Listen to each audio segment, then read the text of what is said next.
everyone, thank you for joining us for tonight's webinar, Uni Life, and what it's all about.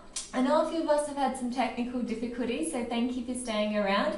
We will start the webinar now. So my name is Nicole Liebel and I'm a prospective student advisor here at Flinders University. And with me today I also have Emily Peacock. Emily is one of our current students as well, and she's going to have a chat with you about her experiences as a student at Flinders also. So to start with, hopefully some of you already know where Flinders is actually located. We are just at the bottom of that little map there.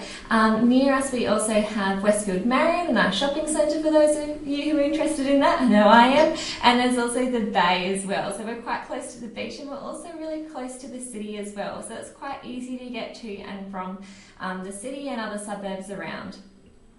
Obviously with the Marion Shopping Centre there's a really quick way to go down to the shops as well, but there's also lots of things on campus as well for you here. So there's various shops and student services and post offices and all sorts of places on campus as well for you to access. This is what Flinders University lays out as. So this is a map of the campus.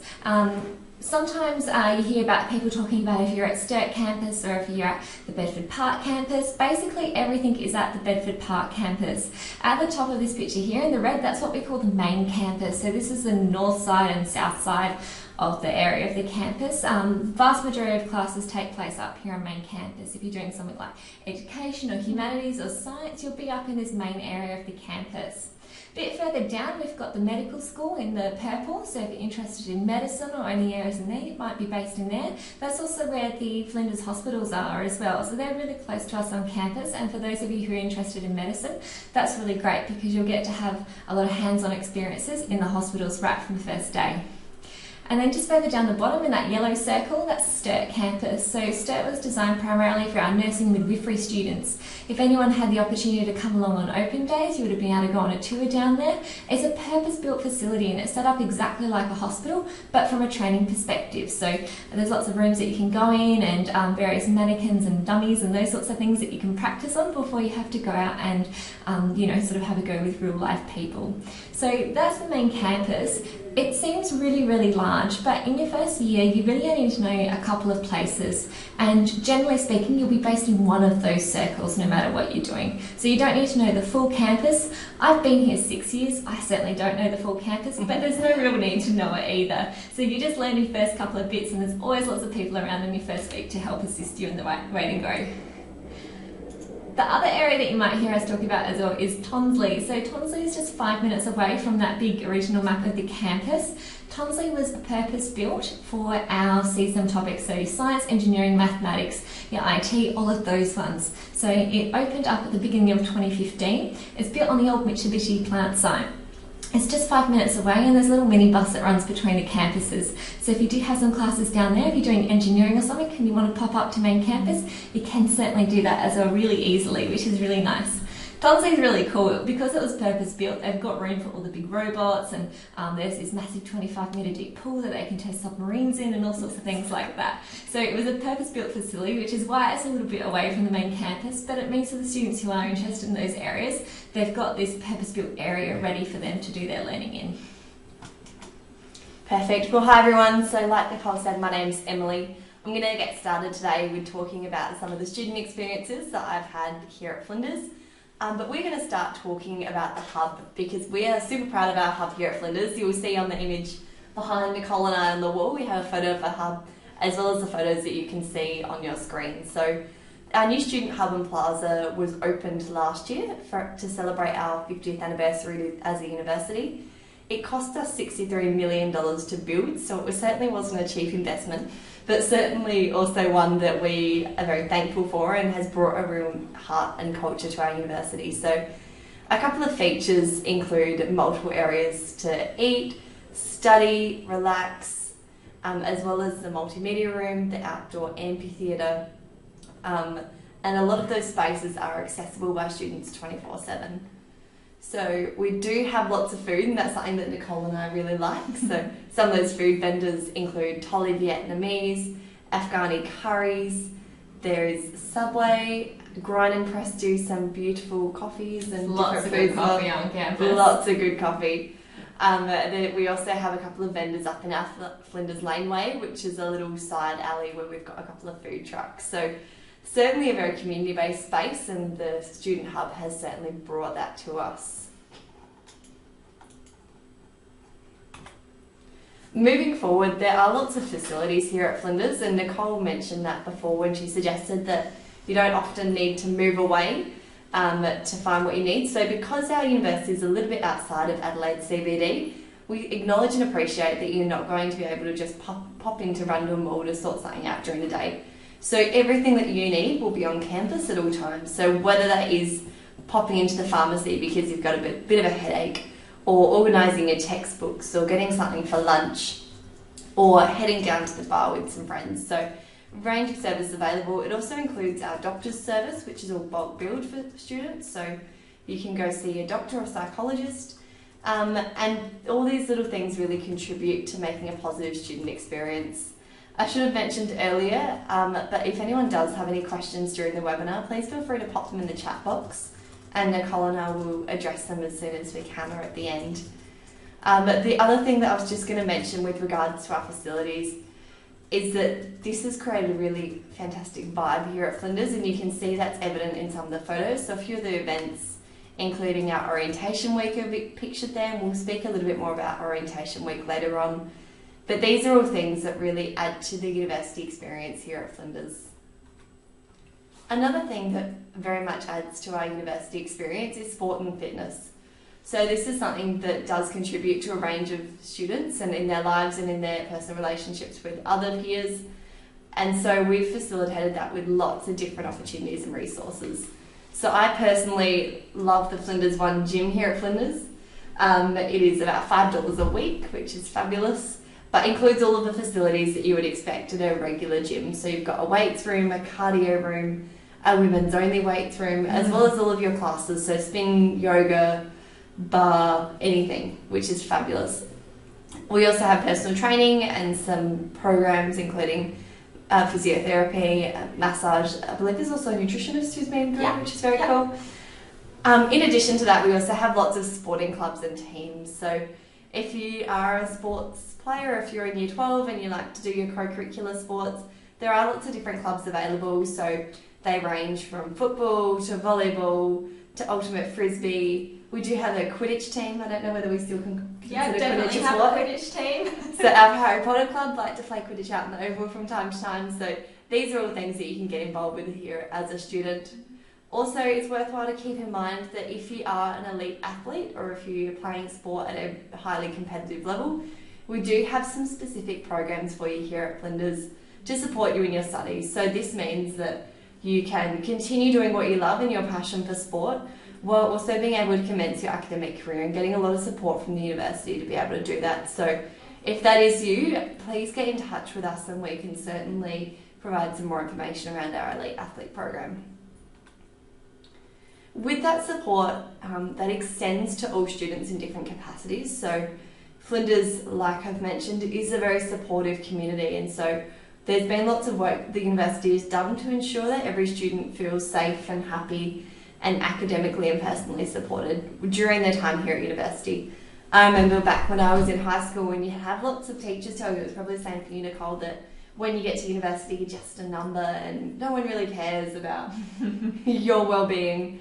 And while I can say that it's certainly a very different learning environment to high school, perhaps where teachers are chasing you for assignments and grades, it's not true that you're unsupported here, but rather you need to put your hand up and ask for support. But that support definitely is available. Yeah, so definitely. I think that's the biggest difference in university and high school. In high school, there's all the support available to you and you're constantly being asked, how are you going with assignments, how are you progressing with everything else.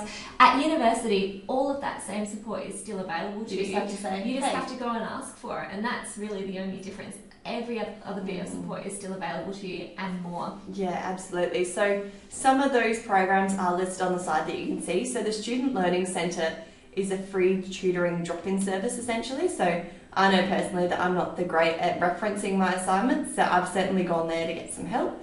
But they can help you with your literacy or your numeracy. If you haven't written an assignment in a few years or an essay and you want to brush up on those skills, you can go see them for free. There are different student associations, so if you wanted to support your wellbeing by joining a particular religious group or perhaps a political type group or a social justice group that appeals to you and you want to interact with like-minded people, that's an option. Your tutors and academic staff are also really good for you within that sense. And we do also have the Flinders University Student Association, which is FUSA, which we'll talk about in just a minute. On the other side, you'll see some of the personal support. Like I mentioned with the doctor's service, you've got the counselling and disability services, which are bulk billed through our Flinders Health Centre. For Indigenous students, we have our Yungarendi team. So Yungarendi is a two-way learning, I believe, is the Kaurna phrase for that. So obviously Flinders University sits on the Kaurna plains of the Adelaide people, the local Indigenous people. So Yungarendi is a Kaurna word to describe their centre, but it's essentially an Indigenous support network. So once again, if you do fall into an Indigenous or Torres Strait Islander category, please feel free to be in touch and we can provide you with some contacts with Yungarendi. They do a fabulous job down there. There's also a childcare service on campus, financial assistance and scholarships. And once again, we'll talk to scholarships again a little bit more later on. So student associations, we mentioned FUSA, so Flinders University Student Association.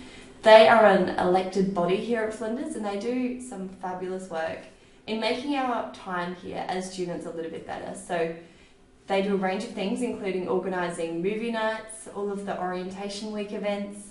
They do financial support if you're feeling a little bit broke and can't afford groceries in a week. They can provide some food vouchers and things like that. They also have free haircuts, little breakfasts or stationery goods during exam time, so they just do little things along the way to make things a little bit more bearable sometimes when university gets a little bit tough. But FUSA have done a fantastic job. They also run a range of pub crawls and balls as well. So if you're interested in getting involved with the student association side of university, there's certainly a place for you in that as well. Like I mentioned before, there's also some student associations. So each degree area will have their own association. So when you did your law degree, there was a law association. Each of them have different areas. So like the law students have the law students association, psychology students have one, med students have one. There's one for all of them. And as students, you can actually get involved in that. So I did a law degree at Flinders, and as part of that, when I was a student, probably in my last couple of years, I joined the Law Students Association, and I was the wellbeing officer for that area.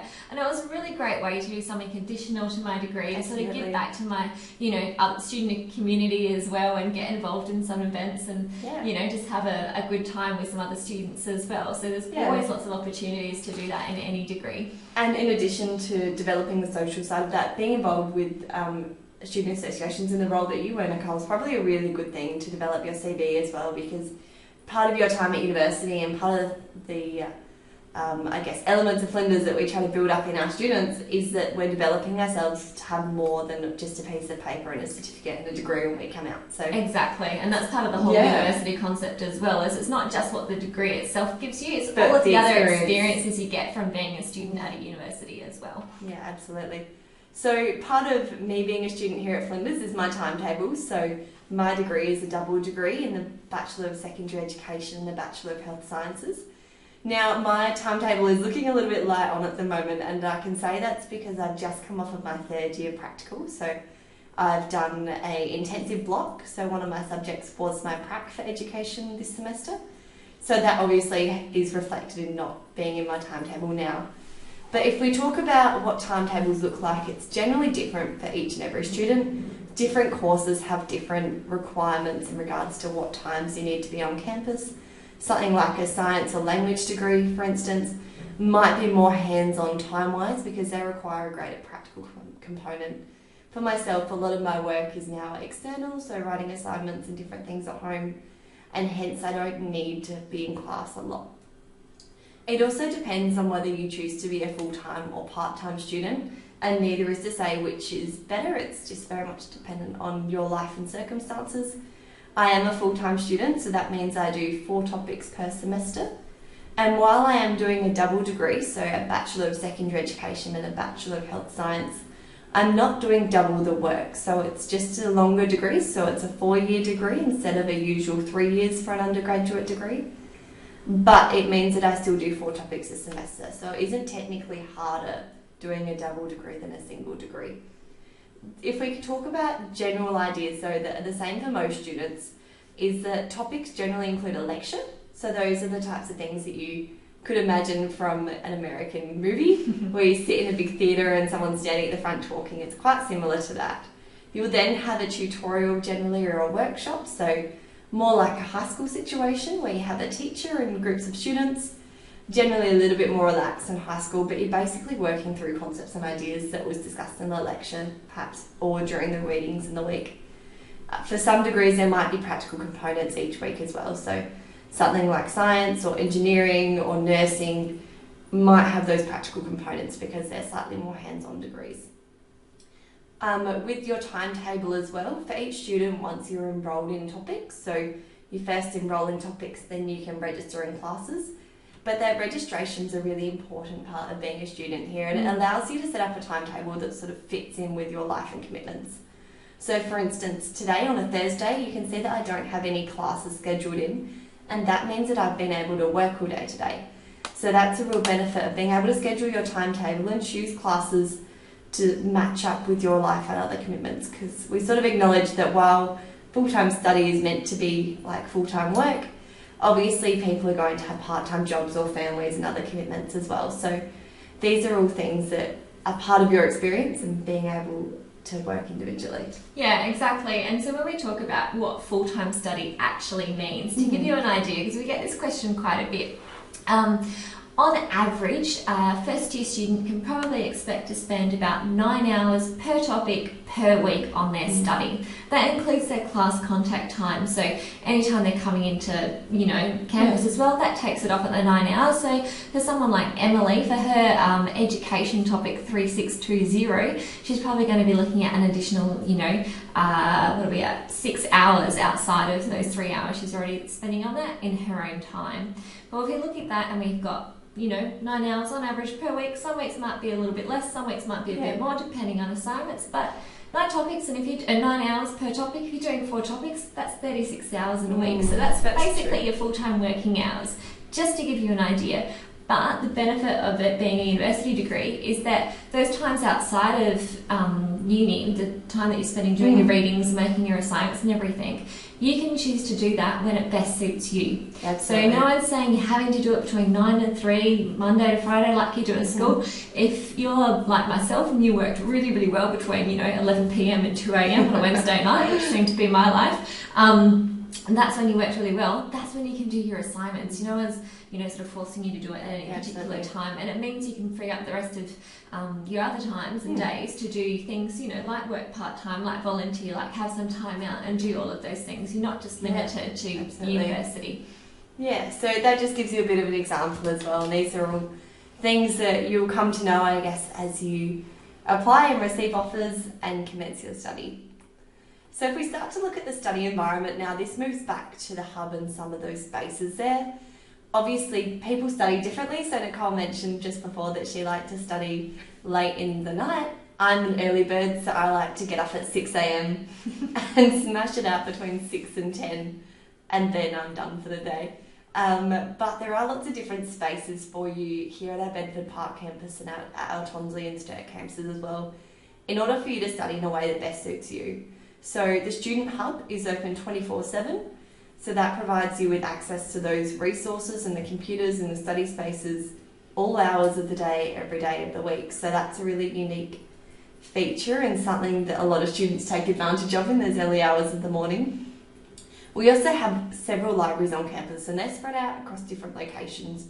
So we have our central library at Bedford Park, we have a library at Sturt, the Flinders Medical Centre as well. So the central library is open 24/7. Within the central library, there are also different study spaces which work to suit you. So we've got some of those study rooms that you can book online. So these are all free to book as Flinders students. So you can book those online if you have a group assignment that you want to work with people on. There's also lots of group tables, so you can all sit and collaboratively work together. We also have silent spaces. So the law library is one example of a silent space that I really love in the central library, where you can go out there and people aren't allowed to talk, so you can sit individually at a desk and work away at your own pace. So it's all about your flow and I guess what works for you, but it's great to know that all of these options are available. We also have computer labs here at Flinders if you don't have your own device, so you're welcome to bring your own, as well as super fast Wi-Fi, so that's always a benefit when you're trying to watch a lecture or do lots of research and the internet's being really slow. It's really, really hard. There's also lots of practical facilities, so the nursing and midwifery labs was a really good example of that earlier, where you're working in a space that could be used as a real life hospital. There's also the moot court, which is used for our law students. So that's basically, it looks and works like a court system, so they can conduct fake criminal and civil charges in there and have lawyers battling out either sides. Obviously, Tonsu's a very hands-on space like we spoke about before, working alongside industry leaders and sometimes with them too, which is a fabulous employment opportunity. If you're considering optometry or just interested in optometry or glasses, I know we're both wearing glasses, we do have Flinders Living on campus. So that's down Sturt campus and it's a real-life functioning optometry clinic. So all of our optometry students do their studies through Flinders Vision. And on that site, they also have a fully functioning and fully working optometry lab and glasses purchase. So just as you would go to any Specsavers, you can come to Flinders Vision, which is very cool. Our paramedics degree is unique in South Australia, and that is also a very hands-on degree. So they work with lots of different kits and they have their van as well. So they do a lot of practical work in that degree. I've got a friend who's doing it and she's absolutely loving it. So working while studying, we spoke about this a little bit with regards to setting up your timetable, but know that there are lots of work opportunities both at Flinders and around the local vicinity. So like Nicole mentioned at the start of our webinar, we are very closely located to Marion Shopping Centre, so there's lots of retail opportunities that are commonly emerging down there. But within the university itself, the FUSA job board suggests lots of jobs. And there is casual employment at the retailers on campus, including somewhere like Subway, for instance. There are also positions that often come up in places like Flinders Connect, so doing some of the administrative work for the university. Some of that is done by students, which is pretty cool, I think, but having a university that's looking to support the employment of its students. So keep an eye on those different things, but know that there are plenty of opportunities, particularly if you're moving to Adelaide and looking to set yourself up here in the local area. There's lots of opportunities around for you to work. Now, social life, obviously a very important part of university in addition to study. So we have orientation week. So orientation week occurs in the week before week 1 of semester 1 each year. And it's basically an opportunity for new students, particularly that's the focus, but also retaining students to come together and just enjoy the start of the year, I guess, have a bit of fun and get back into the swing of things. So there'll be academic sessions, including how to reference, how to write assignments, how to avoid plagiarism, or how to access the library services. There'll be lots of tours happening, so the university is a big place. There is an app to help you with that, which is very handy. I've used it a few times. But these tours will give you an opportunity to meet a couple of people in your group, but also have a look at some of the places you'll be studying too. In addition to that, there's lots and lots and lots of social things. So there's often a big market still where all of the student clubs and associations come out and try to give away free things and get you to sign up to their groups.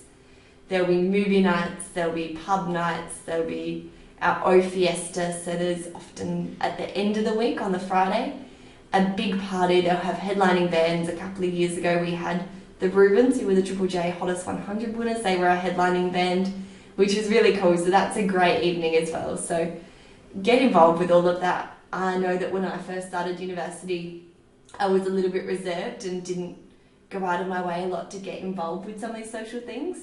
But I know that stepping into that and being more open and willing to get involved has certainly made a difference to my time here at Flinders, and it's made it far more enjoyable. So a big tip is to get involved early. Now this is just a bit of an example of what an orientation week looks like. It does vary from year to year as FUSA organise it, but there is a link there which will be updated as we move towards O Week of 2018. So you can have a look there, but just a couple of examples of what things might be happening at that time. Now, living on campus, if you are considering moving to Adelaide from interstate, we do have Flinders Living, so that is our on-campus accommodation. If you remember the map from the start of the webinar, Flinders Living sits in between Bedford Park, like our main campus, which was at the top, and Sturt campus, which was at the bottom, so it's around the middle. There are two different accommodation options. So we have the hall, which is a college-style accommodation. So most people have their own room, so you have your own bedroom, but there are shared bathroom, small kitchen facilities on each floor, but you do have your meals catered for. So there's a large catering service and you'll have your dinners and your breakfast together. So that's a really good thing to do if you are first starting, and I often recommend it for first year students, particularly young 18-year-olds or people coming straight from high school, because it's hugely community orientated. So you have tutors who are older students who live in the hall and they look out for you, so everyone's looking out for one another. Lots of study support, but there's lots of social support. So if you're a little bit shyer and a little bit nervous about moving out of home, that's a really good choice. If you're slightly older or a little bit more independent and would like more of your own space, the village is a really good choice. So the village is set up like a series of townhouses, a lot of townhouses actually, where you might have 3 to 5 people sharing in a house. So once again, you'll all have your own bedroom. There'll be a bathroom or 2 bathrooms depending on the number of people, and kitchen facilities. The difference between the village and the hall is that in the village you have to cook your own meals and sort out all of your own things in that manner. So it's more of an independent living space. There are social activities and things that happen, but generally speaking the village is more independent and people keep to themselves a little bit more. But if you're considering moving interstate, we do also have people who come from Adelaide CBD and look to move out and move into the village or hall, so don't discount it as an option if you do currently live in Adelaide. I know that I've considered it for sure. I still think it would be awesome. I go there every time I go, I'm like, I just want to live at Flinders Living. But it is a really good chance for you to meet people from all different places and different culture backgrounds. Very safe, very supportive. All the people there and the people who run it are fabulous and really look to support you and make your experience in your first couple of years the best it can be. Applications are currently out, and if you are considering applying for 2018 and would like to live at Flinders Living, we do encourage you to apply as soon as possible. Those deadlines do close, from my understanding, before the SATAC deadlines do. So just something to be aware of. Jump on the Flinders Living website. There's a lot more information there, including some some floor plans of what all the spaces look like. Studying abroad is another thing that Flinders offers, so you can do exchanges and internships with different places through us here at Flinders. So these are a really good way to see the world and get out there, do a little bit of travel as well if that's something that you're considering. We have over 80 partnerships with international institutions, so these places include Canada, USA, France, Germany, Hong Kong, and many more. There are lots of support options financially as well as academically if you're considering going to a country that speaks a language other than English.